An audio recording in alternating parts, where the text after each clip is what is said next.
Fi yw Ieian, un hanner o Ffwrnes pizza. A fi yw Jez, yr hanner arall.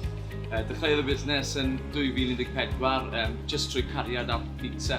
Ond nawr, gyda help yr Development Banc Cymru, ni wedi llwyddo i cael pizzeria bach. Oedd dyn ni cyfle i agor lle yn y Marchnad, ond oedd eisiau bach arian.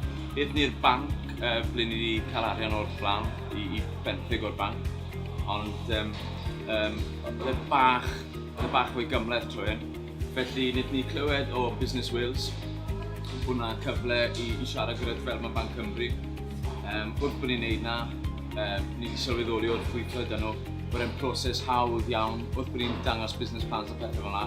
Yn nhw'n awyddus iawn i gweithio dyn ni, a fel yna, nath ei gyd dechrau. Oedd hi'n proses hawdd, syml iawn gyda'r Development Bank.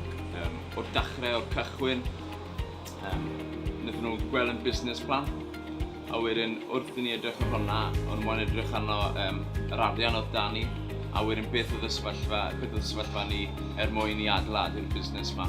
A wnaethon nhw helpu ni'r holl ffordd. A nawr bod y pizzeria bach y caffi di agor, maen nhw dal i helpu ni, a maen nhw'n helpu gyda trial hybu'r busnes, ysbysu'r busnes, a ni'n gwerthfawrogi'n anffawr iawn. Mae pizza da, yr un fath a busnes da. Mae'n rhaid bod chi'n rhoi eich calon a'ch elau mewn iddo fe. A gyda pizza wedyn, mae'n rhaid bod toes da. Hwna sy'n rhoi'r sylfaen, a wedyn jyst bod y cyfwysion eraill wedyn sy'n mynd ar ben y toes na. Yn arbennig gewch chi pizza da, ond hefyd mae ffwrn arbennig yn helpu fyd.